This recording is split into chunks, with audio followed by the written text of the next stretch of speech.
ಬಾರಿ ರೆಸಾರ್ಟ್ನಲ್ಲಿ ಅದ್ದೂರಿಯಾಗಿ ವೆಡ್ಡಿಂಗ್ ಆನಿವರ್ಸರಿ ಆಚರಿಸಿಕೊಂಡಿದ್ದ ನಟ ದರ್ಶನ್ ಮತ್ತು ವಿಜಯಲಕ್ಷ್ಮಿ ಈ ಬಾರಿ ಪರಪ್ಪನ ಅಗ್ರಹಾರ ಜೈಲಿನಲ್ಲಿ ಭೇಟಿ ಮಾಡುವಂತಾಯಿತು.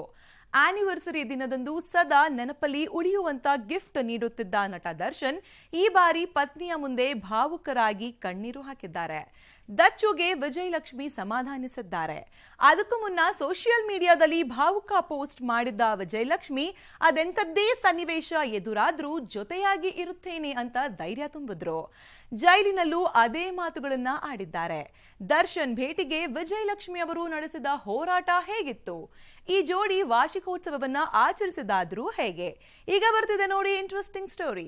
ಮದುವೆ ದಿನ ದಚ್ಚು ಕಣ್ಣು ಒದ್ದೆ, ಜೈಲಲ್ಲೇ ಆಯಿತು ದಂಪತಿ ಭೇಟಿ. ಪತಿ ಪತ್ನಿ ಭಾವುಕ ಕ್ಷಣ, ಕಷ್ಟಗಳು ಇರಲಿ ಬಿಡು ಕೋಟಿ. ಕನ್ನಡದ ಹೆಸರಾಂತ ನಟ ದರ್ಶನ್ ಮತ್ತು ವಿಜಯಲಕ್ಷ್ಮಿ ದಂಪತಿಯ ವೆಡ್ಡಿಂಗ್ ಆನಿವರ್ಸರಿಗೆ ಅನೇಕರು ಶುಭಾಶಯ ಹೇಳಿದ್ದಾರೆ. ಕಳೆದ ಬಾರಿ ದರ್ಶನ್ ಅವರಿಗೆ ಜಾಮೀನು ಸಿಕ್ಕಿದ್ರಿಂದ ಅದ್ದೂರಿಯಾಗಿಯೇ ರೆಸಾರ್ಟ್ನಲ್ಲಿ ವಿವಾಹ ವಾರ್ಷಿಕೋತ್ಸವ ಆಚರಣೆಯಾಗಿತ್ತು.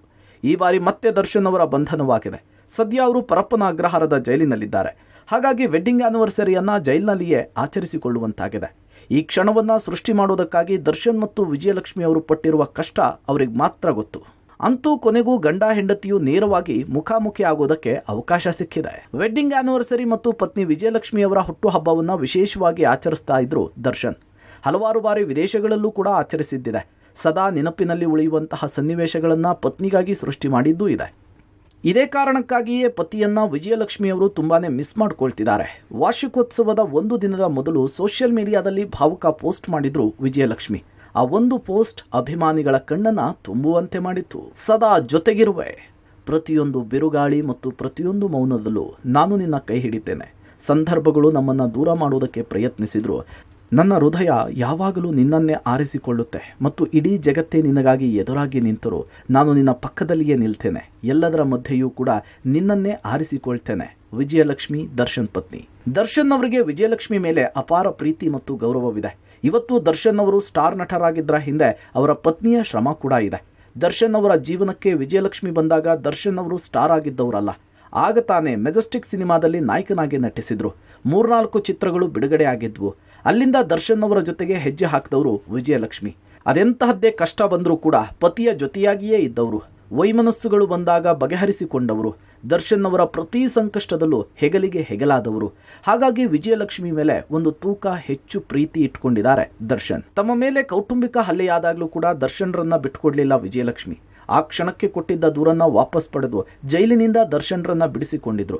ರೇಣುಕಾಸ್ವಾಮಿ ಕೊಲೆ ಕೇಸ್ನಲ್ಲೂ ವಿಜಯಲಕ್ಷ್ಮಿ ಅವರು ಸಾಕಷ್ಟು ಹೋರಾಟ ಮಾಡ್ತಿದ್ದಾರೆ. ಒಂದು ಕಡೆ ಟೆಂಪಲ್ ರನ್ ಮಾಡಿದರೆ ಮತ್ತೊಂದು ಕಡೆ ಕಾನೂನು ಹೋರಾಟದಲ್ಲೂ ಕೂಡ ತೊಡಗಿಸಿಕೊಂಡಿದ್ದಾರೆ. ಕೋರ್ಟ್ನಲ್ಲಿ ಹಿನ್ನಡೆಯಾದಾಗೊಮ್ಮೆ ಸಂಕಟ ಪಟ್ಟಿದ್ದಾರೆ. ದರ್ಶನ್ ಅವರನ್ನ ಆಚೆ ತರುವುದಕ್ಕಾಗಿ ವಿಜಯಲಕ್ಷ್ಮಿ ಅವರು ನಿರಂತರ ಪ್ರಯತ್ನವನ್ನ ಮಾಡುತ್ತಲೇ ಇದ್ದಾರೆ.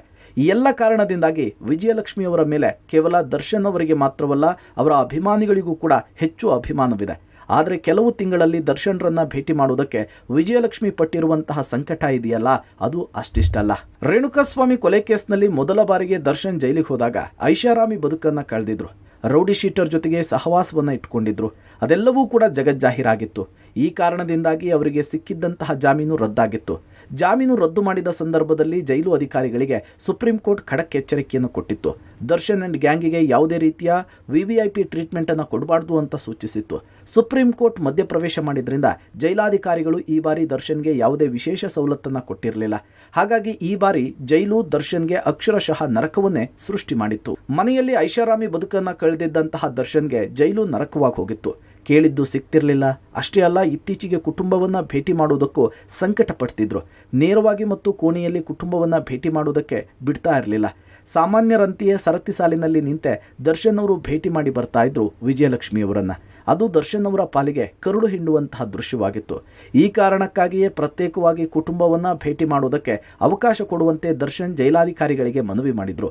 ಇತ್ತ ವಿಜಯಲಕ್ಷ್ಮಿ ಕೂಡ ಕಾರಾಗೃಹದ ಡಿಜಿಪಿ ಅಲೋಕ್ ಕುಮಾರ್ ಅವರನ್ನ ಭೇಟಿ ಮಾಡಿ ಅದೇ ಬೇಡಿಕೆಯನ್ನ ಇಟ್ಟಿದ್ರು. ಕೊನೆಗೂ ಕೂಡ ಅಧಿಕಾರಿಗಳು ಅಸ್ತು ಅಂದಿದ್ದಾರೆ. ಪ್ರಪಂಚವೇ ತಿರುಗಿ ಬೀಳಲಿ, ನಿಮ್ ಜೊತೆಯೇ ಸದಾ ಇರ್ತೀನಿ, ಮೌನವಿರಲಿ, ಚಂಡಮಾರುತವೇ ಬರಲಿ, ಪ್ರಾಮಿಸ್ ಮಾಡಿದ ದರ್ಶನ್ ಪತ್ನಿ. ನೇರವಾಗಿ ಭೇಟಿಯಾಗುವುದಕ್ಕೆ ಅನುಮತಿ ಸಿಕ್ಕಿದ್ರಿಂದ ದರ್ಶನ್ ಭೇಟಿಗೆ ಬಂದಿದ್ರು ವಿಜಯಲಕ್ಷ್ಮಿ. ಪತ್ನಿಯನ್ನ ಕಂಡು ದರ್ಶನ್ ಭಾವುಕರಾಗಿದ್ರು. ಎಂತಹ ಸ್ಥಳದಲ್ಲಿ ವೆಡ್ಡಿಂಗ್ ಆನಿವರ್ಸರಿಯನ್ನು ಆಚರಿಸಿಕೊಳ್ತಿದ್ದೇವೆ ಅಂತ ನೆನೆದು ಇಬ್ಬರು ಭಾವುಕರಾದ್ರು. ಇತ್ತೀಚಿನ ದಿನಗಳಲ್ಲಿ ದರ್ಶನ್ ಕುಸಿದು ಹೋಗಿದ್ದಾರೆ.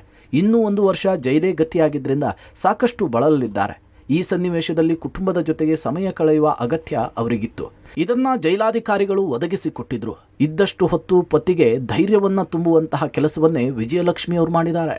ರೇಣುಕಾಸ್ವಾಮಿ ಕೊಲೆ ಕೇಸ್ನಲ್ಲಿ ದರ್ಶನ್ ಬಂಧನವಾಗಿ 2 ವರ್ಷಗಳಾಗ್ತಾ ಬರ್ತಾ ಇದೆ. 2 ಬಾರಿ ಬಂಧನವಾಗಿದೆ. ಯಾವುದೇ ಕಾರಣಕ್ಕೂ ಇನ್ನೊಂದು ವರ್ಷ ಜಾಮೀನಿಗೆ ಅರ್ಜಿ ಹಾಕಬೇಡಿ ಅಂತ ಸುಪ್ರೀಂ ಕೋರ್ಟ್ ಹೇಳಿದ್ರಿಂದ 1 ವರ್ಷ ಜೈಲಿನಲ್ಲಿಯೇ ಇರಬೇಕಾಗಿದೆ. ಮುಂದಿನ ವರ್ಷವಾದರೂ ಈ ಜೋಡಿ ತಮ್ಮ ವಿವಾಹ ವಾರ್ಷಿಕೋತ್ಸವವನ್ನು ಎಲ್ಲರ ಸಮ್ಮುಖದಲ್ಲಿ ಆಚರಿಸಿಕೊಳ್ಳಲಿ ಅಂತ ಅವರ ಅಭಿಮಾನಿಗಳು ಹಾರೈಸಿದ್ದಾರೆ. ಆ ಹಾರೈಕೆ ನಿಜವಾಗುತ್ತಾ ಅಂತ ಮುಂದಿನ ವರ್ಷದವರೆಗೂ ಕೂಡ ಕಾಯಬೇಕು. Happy wedding anniversary mister and missus Darshan. Sharanu Hulluru, entertainment bureau, public TV.